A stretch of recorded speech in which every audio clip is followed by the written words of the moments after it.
Hey, what's up, everyone? Welcome to another podcast for Therapy Today. I am joined today by Amy Baker. She is a singer-songwriter who has gone through a whole mental health journey herself, so we are super happy to have her. She's going to be sharing a live performance of her new song at the end of this interview, so be sure to stay tuned for that. Welcome to the show. Thank you. Thank you for having me. I'm really happy to be here. Yeah, glad to have you. So tell everyone how they can find you and listen to your music. So I am on all social media platforms for the most part. I'm on Twitter, Instagram, Facebook, YouTube. You can find me anywhere you listen to music, stream music, Spotify, iTunes. Basically, anywhere you hear music, you can find me. Just type in Amy Baker, A-M-I, Baker, B-A-K-E-R, and you'll find all my music. All right, thank you so much. And I'll make sure to have all the links for the major social platforms down in the description below. So go ahead and scroll down, check out her music, show some support to a local singer-songwriter. So talk a little bit about your mental health journey and how that's brought you to this point now. So I have struggled with mental health since I was 12 years old. I was depressed and I was suicidal for over a decade. And I had a lot of things going on growing up. Thankfully, my parents were absolutely phenomenal. I had a good family support system, but there's a lot of things that happen when you're introduced to other types of people, and then some trauma can happen. And so I had a lot of emotional damage from a lot of things. And growing up, in school, you have bullying, you have the self-image problems, and a lot of spiritual warfare, I think, as well. And so I was suicidal for over a decade. And in 2019, by the grace of God, I was set free from that. Miraculously, I was healed from my depression, which was absolutely amazing. But before that, I had gotten close to committing suicide at least once, possibly more than once, which is really hard because I was married at the time, and I had my daughter. She was really young still, and so right when you're like making a potential choice like that, you're affecting a lot of people. And so it was really heavy, and so I tried to get through it on my own. And then, obviously we can't get through something like that on our own. Yeah. And I really turned to God during that time, and by the grace of God, I was healed from it. And so my heart goes out to people who have mental health issues, who have suicidal ideologies. It's really hard. It's really heavy, and you feel really alone a lot of the time. And you feel like, there's no way out, but there is a way out. There is light at the end of that darkness. And so you talk about faith and like your miraculous healing. And for people who are religious and still struggle with mental health issues, I'm sure that, just because you were healed doesn't mean you left all of it the past. So what does that look like for you now on a day-to-day basis? Yeah. When I was healed, I was in the process of talking to a friend of mine, her father-in-law, who is a pastor. And he basically was like, this is not a one and done thing. Like, you're going to work through these issues. You're going to forgive these people who have hurt you. You are going to let go of anger, guilt, and fear. But, you're never going to be completely set free from these things. It's a constant choice that you have to make. And it's a constant being aware of how things are affecting you and affecting your mind, and how you can take control of that. So yeah, no, I definitely still struggle with a lot of that, depression wanting to come back into my brain.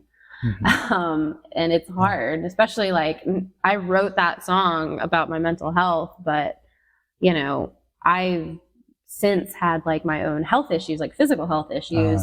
And so a lot of, hopelessness and sadness has come back into my heart, and it's something that I have to continuously give to God.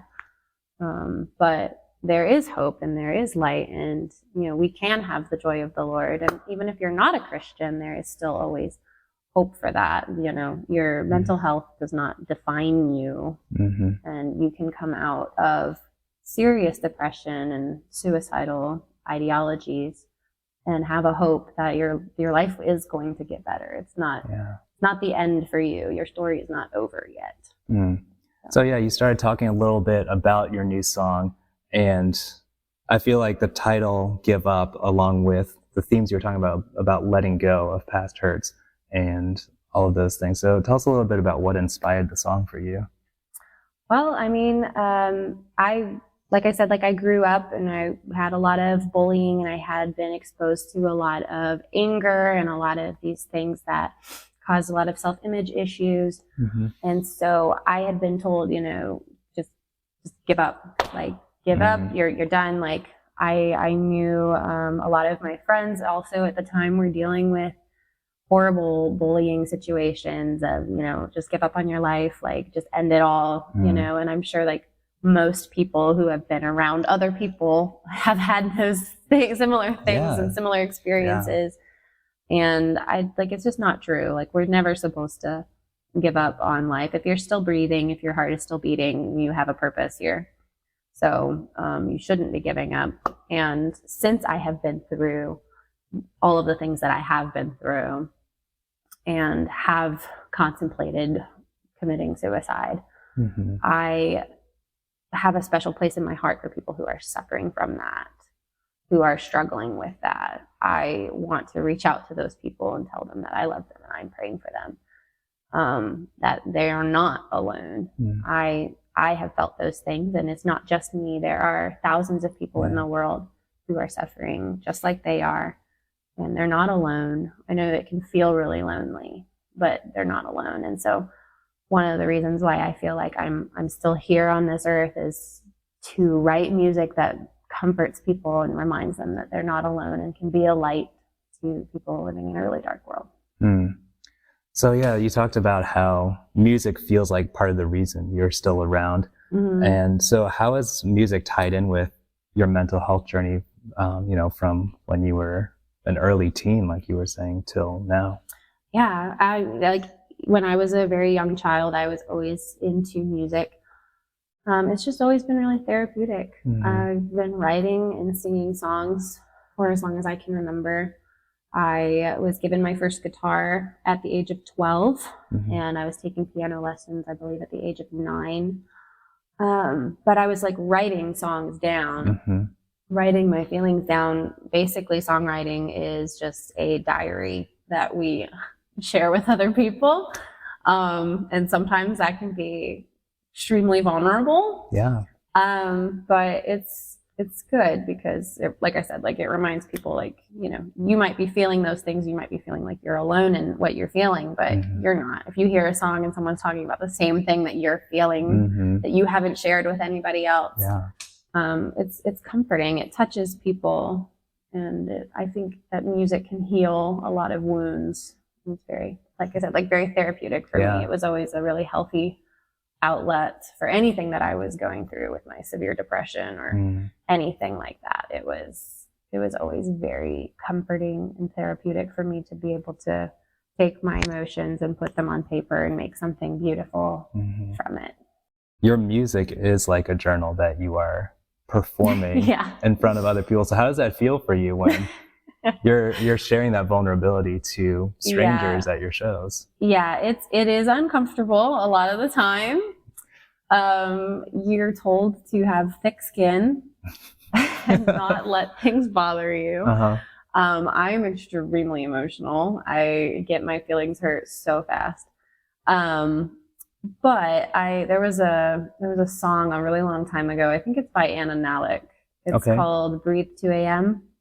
And in one of the verses, she says that these words are her diary, screaming out loud. And right before that, she says she feels like she's naked in front of the crowd. And so, I mean, basically, that is basically what it is. You feel very vulnerable because, if somebody took your diary that you had been writing in, all of your innermost personal feelings and heartbreaks and all of your broken emotions, and then somebody took it and they just walked around with it and were like, oh, I love this line. And oh, it means this to me. And it's like, well, I wrote it. It's like, it's my life. It's my life. Mm-hmm. But, I think we're all kind of in this life together at this point. Mm-hmm. And we're all here for a purpose. And so our lives intertwine. And sometimes, we have those same feelings. Thank you so much. I think those are all the questions I have. What are some final words that you might have for anyone who might be watching? If anybody is watching and they have suffered from these suicidal ideologies, I just encourage you to seek the help that you need. And if you're a Christian, please go to God in it. Like that's the only hope that we have. And if you're not a Christian, I do encourage you to at least pursue it, to pray and ask God for what He thinks and see if you get an answer. But there is always hope, no matter what. And someone out there is praying for you. People like me, and you're not alone. And I hope that the song can be an encouragement to you. In that vein, please hang around because we'll have the video of Amy's performance coming right up.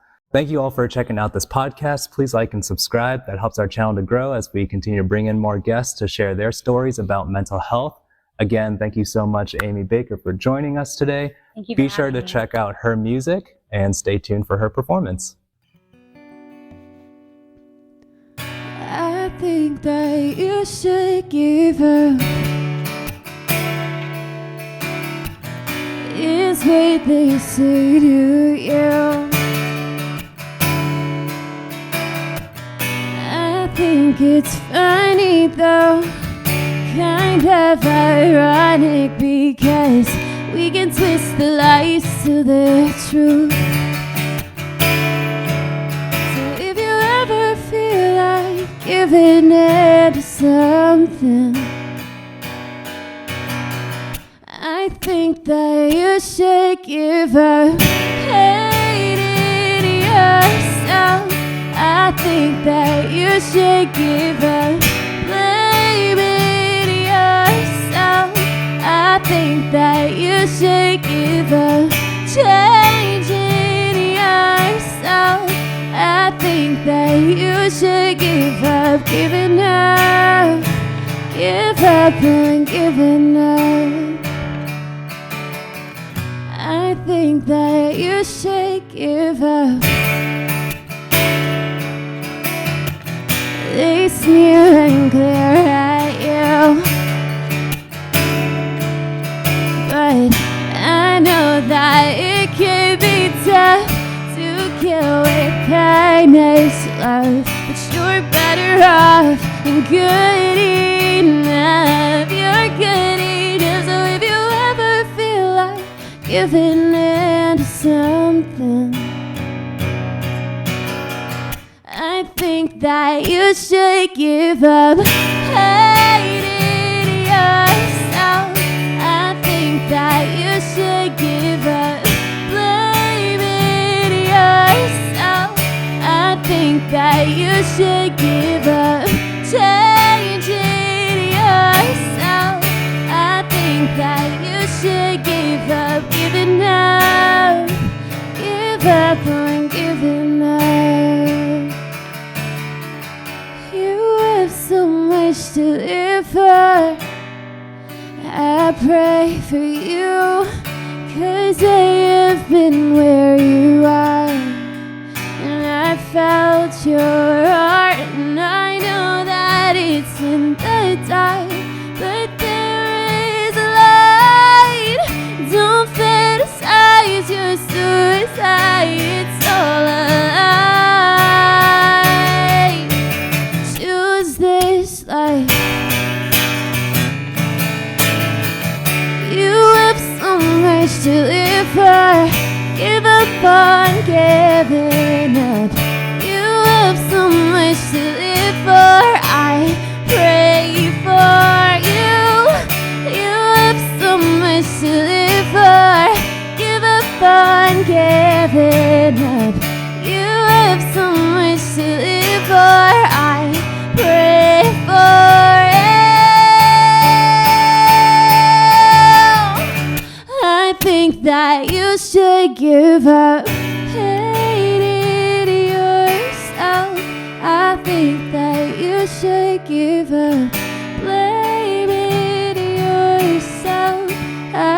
think that you should give up changing yourself. I think that you should give up giving up. Give up on giving up.